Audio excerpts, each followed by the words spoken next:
Hola Vivers, soy Ana, profesora de lengua del Centro de Estudios Luis Vives. En este vídeo vamos a resolver el examen de EBAU de la asignatura de Lengua y Comentario de Texto en Madrid en la convocatoria de junio de 2023. Ese examen lo tenéis resuelto en nuestra web, luis-vives.es. Si vais a esta página veréis que tenemos los exámenes resueltos y vamos a ir hasta, al sitio donde los tenemos, el PDF con las soluciones y demás. Indicaros que esta labor de proponer una solución rápida pero a la vez precisa, bien redactada y lo más correcta posible no ha sido una labor mía ni muchísimo menos, ha sido también gracias a mi compañero Julián, que estoy pudiendo grabar este vídeo unas horas después de haber tenido lugar este examen, así que desde aquí las gracias a mi compañero. Recordamos que tenemos un modelo, el llamado modelo COVID, en el que nos proponen un texto A con una serie de preguntas, una opción B con las mismas preguntas adaptadas a ese texto y podemos ir escogiendo entre ellas. En el texto inicial, en el texto A, tenemos que el autor es Daniel Innerarity y es un fragmento de una obra más extensa, evidentemente, que es La sociedad invisible, que es del 2004. Si hemos optado por este texto, que por sus características imaginamos que no ha tenido tanta aceptación como lo puede tener luego el texto B, del cual hablaré, pues tendríamos que haber comentado que es un fragmento de esta obra un poquito más extensa llamada La sociedad invisible y que está hablando de la necesidad de prevención en la política. Como es un texto, es un ensayo humanístico, como deberíamos comentar en el apartado B, en el de tipología, tenemos las características propias de este tipo de escritos. Así podríamos hablar del predominio de sustantivos abstractos, de una adjetivación especificativa, del predominio de verbos en infinitivo y en presente como característica de atemporalidad. Tendríamos que hablar además de un campo semántico relativo a la política, que es el tema central del texto, y una tendencia a la denotación en el lenguaje, ¿de acuerdo? Hablar además de que tiene una estructura que es inductiva, aunque estamos acostumbrados a intentar encontrar una conclusión en los textos y en este no la encontramos. ¿A qué es debido? Pues bueno, como estamos diciendo, es un fragmento de una obra mucho más extensa. Probablemente la conclusión está en alguna página de esta obra que, evidentemente, para la EBAU pues han omitido por una cuestión de extensión de la prueba, ¿de acuerdo? O sea que, aunque no veáis una partecita muy concreta, damos por sentado que esa conclusión tiene que estar en alguna otra parte de ese libro. Atendiendo, por tanto, a sus características y, como vengo señalando, estaríamos ante un texto humanístico con una modalidad expositivo-argumentativa. En el resumen, incidid en la idea de que habla de la prevención, sobre todo en el ámbito de la política, y que la anticipación en cuestiones de índole de carácter público, de carácter político, no garantiza el éxito, ni muchísimo menos, pero es muy necesaria para anteponerse a posibles problemas futuros. En el texto argumentativo nos pedían nuestra opinión a favor o en contra de la obligatoriedad de adoptar medidas preventivas en cuestiones de salud. Recordad que cuando vayáis a enfrentaros a un texto de estas características, en el que vosotros elaboráis vuestra propia opinión, debéis dejar muy clarito cuáles son las partes, es decir, la tesis, el cuerpo argumentativo y la conclusión. En la tesis abordamos el tema sobre el que nos están preguntando, la obligatoriedad de adoptar medidas preventivas en cuestiones de salud, que para nosotros es de vital importancia. En primer lugar, esas medidas preventivas nos ayudan a no sufrir en un futuro, por ejemplo, enfermedades como la diabetes, la obesidad y enfermedades cardiovasculares. Esas medidas preventivas serían llevar una vida lo más activa y menos sedentaria posible. Además, también, si somos individuos sanos, seremos una sociedad sana, y eso hace que la carga económica y social se disminuya, que los tratamientos y la carga sobre el sistema sanitario tan castigado también se libere un poquito. Por último, a hablar de que estas medidas preventivas fomentan la conciencia y la individualidad, la responsabilidad individual en cuestiones de salud, que es algo trascendental. El Estado no puede ir detrás de cada uno de nosotros, para que nos cuidemos y podemos hacerlo por nosotros mismos. En la conclusión, siempre empezad con un marcador que indique que estáis en la parte final y recapitulad la importancia de aquello que habéis mencionado, las características que habéis ido contando y los argumentos que habéis ido aportando en el cuerpo argumentativo. La pregunta de sintaxis es una frasecita no demasiado extensa.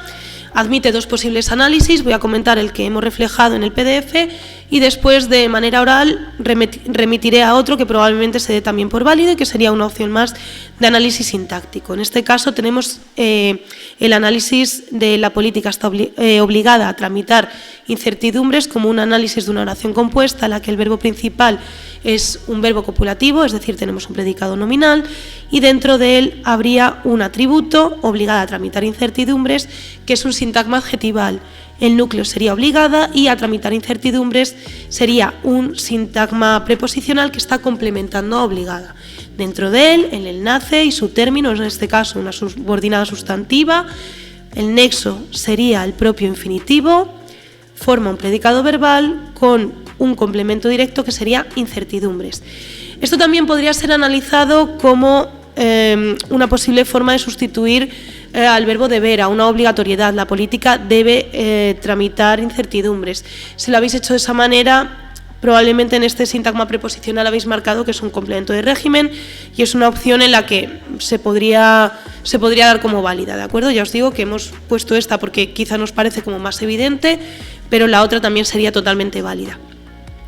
El análisis morfológico parte de una palabra que es incontrovertibles, sería un adjetivo formado por derivación, esa derivación viene por el prefijo in que aporta negación, controvert sería el lexema o la raíz, es ahí la vocal temática del verbo controvertir, del cual viene esta palabra, ble sería el sufijo, es un formador de adjetivos y la S nos indica que la palabra está en plural, es un flexivo de número. La pregunta de literatura de este texto A, creemos que, igual que el texto probablemente no ha sido muy escogido en esta prueba, imagino que la pregunta de literatura sí, porque es el segundo tema y siempre solemos llevar mucho mejor los primeros que los últimos. Nos están preguntando acerca del novecentismo y las vanguardias.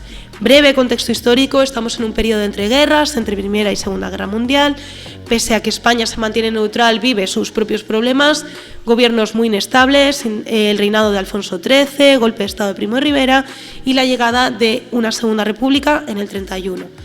En cuanto a las características de los novecentistas o generación del 14, señalamos que son en su mayoría ensayistas, tienden a la objetividad, al rigor, huyen del tono visceral de los movimientos literarios anteriores y tendríamos que mencionar en este tema autores tan importantes como Gregorio Marañón, a José Ortega y Gasset, a Gabriel Miró, a Ramón Pérez de Ayala o a Manuel Azaña, que llegó a ser presidente. Cuando mencionéis a cada uno de ellos, incluid siempre sus obras, sus características, no os limitéis a hacer un mero listado de autor-obra. Aparte del ensayo como género predominante, tenemos a Juan Ramón Jiménez haciendo poesía intelectual. De esta época y de esta tendencia sería Diario de un poeta recién casado. En cuanto a las vanguardias, son un movimiento que se va a expresar fundamentalmente en poesía, lo situamos en los felices años 20, piensa que son un conjunto de vanguardias o ismos, tienen todos en común el culto a la metáfora. Tendríamos que hablar de vanguardias como el creacionismo, el surrealismo, el ultraísmo y demás, y mencionar a figuras tan importantes como a Ramón Gómez de la Serna, director de la revista Prometeo, y creador de un género llamado greguerías, que eran breves metáforas cortitas, originales, muy ingeniosas desde luego, tendientes al humor. La pregunta de la valoración de una obra nos estaba preguntando por una obra del periodo de democracia, del 74 hasta la actualidad. Nosotros creemos que Los Santos Inocentes se ajusta muy bien para hacer una valoración crítica. Es una obra de Miguel Delibes del año 81. Tendríamos que hablar de la relevancia de los personajes, de aquello que representan, aquellos que tienen un poder, los señores son los explotadores y aquellos que trabajan para ellos son los explotados, que tienen en común el analfabetismo, un salario miserable, unas condiciones de vida prácticamente inhumanas, ¿de acuerdo? Fue una obra, es una obra esencial para la literatura española por su compromiso con la temática social de la época que quiere reflejar. Mientras que el primer texto, como os estaba diciendo, el texto A, probablemente ha sido menos escogido que el texto B. Imaginamos que este texto B, por su temática, ha sido el que más van a corregir los correctores de la EBAU de este año, porque es un poquito más asequible. O sea, aquí al final, para gusto de los colores, y es todo muy subjetivo, pero bueno, su temática, que habla de la progresiva domesticación y humanización de los animales de compañía, entendemos que es menos complicada que quizá la primera, que iba de política, pero os vuelvo a insistir que al final ninguno da más nota que otro, solamente por escogerlo, y que para gusto los colores, y que esperamos que hayáis escogido aquel que os haya hecho sentir más cómodos o cómodas en su resolución. Las características de este texto difieren muchísimo del anterior, dado que es un texto en el que la persona que lo escribe, que es Eulalia Solé, quiere reflejar su opinión acerca del tema que acabamos de mencionar. Predominan en él las características propias de un artículo de opinión, de un texto expositivo argumentativo, tales como un léxico valorativo, la presencia, en este caso, de la tercera persona del plural. Como quiere hablar de un contraste entre cómo se consideraban a los animales en el pasado y el cambio que ha habido en la actualidad, pues hay muchos elementos que quieren marcar esa evolución o esa degradación desde su punto de vista, tales como conectores, algunas construcciones comparativas o figuras de contraste como lo son la antítesis. Cabe hablar también de un campo semántico relativo a los animales de compañía, las mascotas, a la familia también, y el reemplazo de unos términos por otros a través del empleo de sinónimos para evitar la repetición inadecuada o excesiva de algunos términos. En cuanto al resumen, pues bueno, señalar lo que estaba diciendo, cualquier propuesta que hayáis hecho en la que se indique esa evolución de cómo se consideran las mascotas o cómo se han considerado desde el pasado hasta la actualidad, pues sería válido.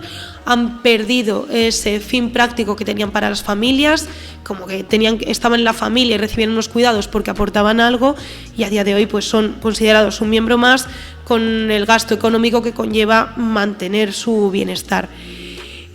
En el texto argumentativo es un tema, bueno, el de los robots. Nos están pidiendo argumentos a favor o en contra de que los robots puedan sustituir a las mascotas. Es un tema de que los robots puedan sustituir humanos, mascotas y demás, pues es un tema de relativa actualidad y, bueno, quizá no tan complejo como el que hemos hecho en la opción A.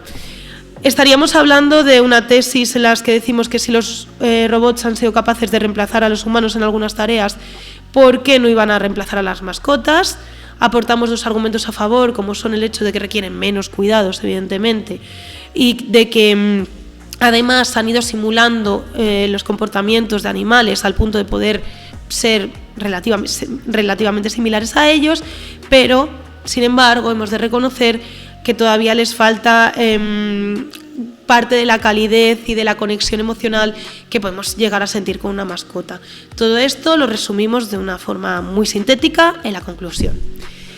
La frase de sintaxis, la oración de sintaxis propuesta en esta opción B era un poquito más larga, quizá ha tenido, igual que nos aventuramos a decir cuánta gente ha escogido la opción A o la opción B de los textos, pues yo imagino que esta quizá ha tenido menos acogida que la opción A, que era un poquito más corta. En cualquier caso, dice: gatos y perros no solían sentarse en el regazo de los humanos para ser acariciados. Gatos y perros sería el sujeto, este I no está uniendo oraciones, sino los núcleos del sujeto. Solían ser es una perífrasis verbal que funciona como verbo principal, hay un adverbio negación que lo precede y tendríamos dos sintagmas preposicionales distintos. En el regazo de los humanos sería un circunstancial de lugar, mientras que para ser acariciado sería el de finalidad. Vuelve a pasarnos lo mismo que en la opción A. Hay un enlace y tras él un infinitivo que funciona como nexo, es decir, la subordinada sustantiva en este caso es de término. Al ser el verbo principal, bueno, el verbo de esta subordinada, tendríamos un predicado nominal y acariciados funcionaría como atributo. La pregunta 5 de carácter léxico-semántico es definir el concepto de hiponimia y ofrecer dos hipónimos de animales de compañía. Bueno, pues ya sabemos que hay unos términos grandes que por su extensión significativa engloban a otros más pequeñitos. Los términos grandes son los hiperónimos y los pequeñitos englobados en esos hiperónimos se conocen con el nombre de hipónimos, hipergrande, hipopequeño. En este caso, pues bueno, tenemos aquí la definición, que os la acabo de explicar brevemente, y dos hipónimos de animales de compañía serían, por ejemplo, gato o loro, por innovar un poquito más, pero vamos, valdría perro o con cualquier otro animal que conviva con los humanos en sus domicilios. La pregunta de literatura de esta opción B sería el teatro desde el 39 hasta la actualidad.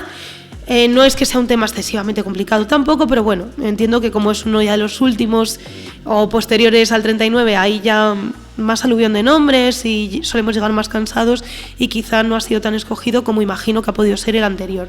Hablamos del contexto de la guerra civil, las dificultades que presenta el teatro, tanto por la censura como por la escasez de recursos. Evidentemente era muy difícil destinar dinero en algo como podía ser la cultura, en este caso el teatro. Hablamos de los exiliados y de la labor esencial de Margarita Xirgu, una actriz republicana que se fue a Argentina.